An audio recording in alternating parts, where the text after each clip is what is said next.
Mga kaguro, isang magandang hapon po sa inyong lahat. Sa hapong ito ay medyo kakaiba ang tatalakayin natin kumpara sa nakagisnan ninyong tinatalakay ko. Tayo po ay napagbigyan ng pagkakataon na tumungo sa Taiwan para sa isang cultural exchange experience kasama ang ilang mga Assistant Schools Division Superintendent sa Negros Oriental at ang Lapu-Lapu City Division sa pamumuno ni Dr. Marites Sandales.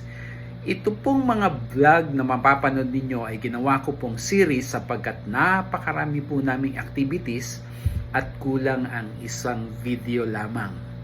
Sana po ay tutukan ninyo hanggang sa huling bahagi sapagkat napakarami pong impormasyon kayong malalaman na magpapalawak ng inyong kaalaman tungkol sa kultura at edukasyon ng Taiwan. Samahan po ninyo ako. Ito po ang aisle A ng Mactan Cebu International Airport at papunta po tayo para magbayad ng ating tax.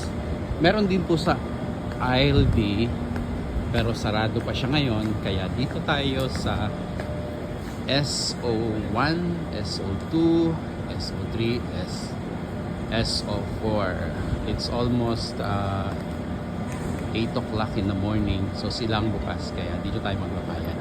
Ito po ang tax rate nila. Full, standard, reduce for minors below 12 years, privilege reduce, OFW. Then depende po sa ticket ninyo. First class 2,700, 1,350 para sa standard reduce and 400 sa privilege reduce.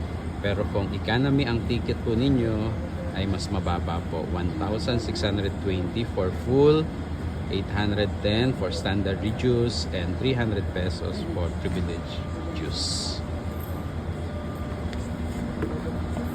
Pagkatapos ma-check ang passport at ticket, proceed ka dito sa step 2 kung saan babayaran mo ang 1,620 for full. Po ng aisle A ay ang Island Souvenirs pasalubong. Kung gusto mong magdala ng pasalubong para sa iyong mga o sa iyong pupuntahan. Aisle B, aisle C, at sa dulo ang aisle D. Meron po ring counter dito para sa taxes. Kaya nga lang po sa oras na ito, alas 8 ay close pa sila. Marahil po open sila kung gabi. Iba't ibang design ng gitara kung saan kilala. Ukulele. Iba't ibang disenyo ng ukulele kung saan ang Cebu ay kilala sa paggawa nito. O, ang nakakaintriga, wagas ukuleles. Meron silang giant version. Para meron kayo idea gaano to kalaki ang giant ukulele. Yan, ganyan siya kalaki. Mataas pa sa akin. Nasa loob na po tayo ng Mactan Cebu International Airport checking counter. Tsunami protectors and Trojan horse of Hollywood. Ito pang isa.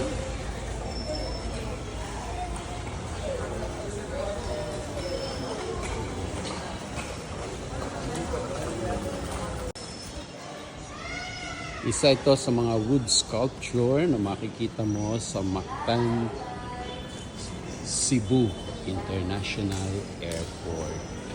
Ang dibuhong inyong makikita o sculpture ay gawa ni Kidlat Tahimik at ito ay tungkol sa dalawang higanting mga hangin na naglalaban. Ito ay nagsasaad sa kwento ng pananakop ni Ferdinand Magellan base sa interpretasyon ng artist na si Kidlat Tahimik.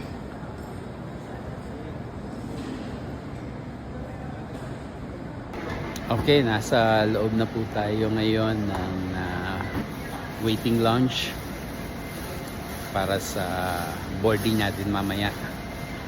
Kanina pagpasok namin sa immigration, ang natatandaan kong tinanong lang sa amin ay saan po kami papunta. At ang tininya ng aming plane ticket pabalik, at saka po kung kami ba ay government employees, mga teachers ba from DepEd. So yun lamang po tinanong. At magiliw po naman siguro kasi kabubukas lang, magiliw po naman yung nasa counter ng immigration.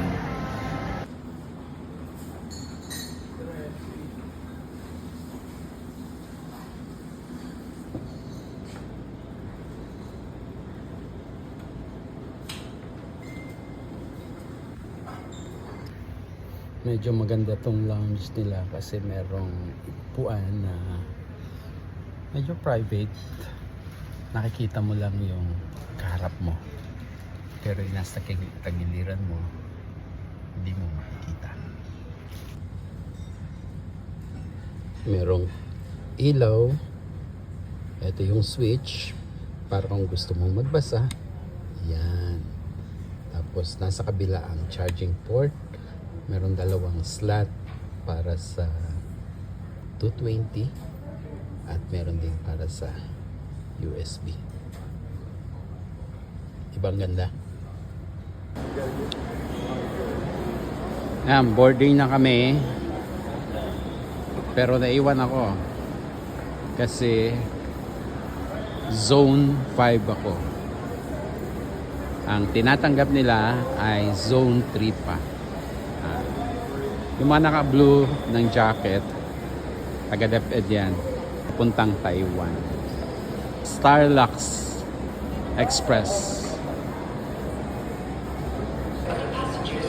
At last, boarding na kami. Zone 5 na talaga.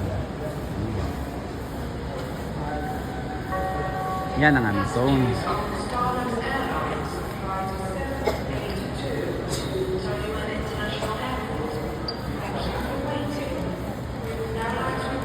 Gate 21.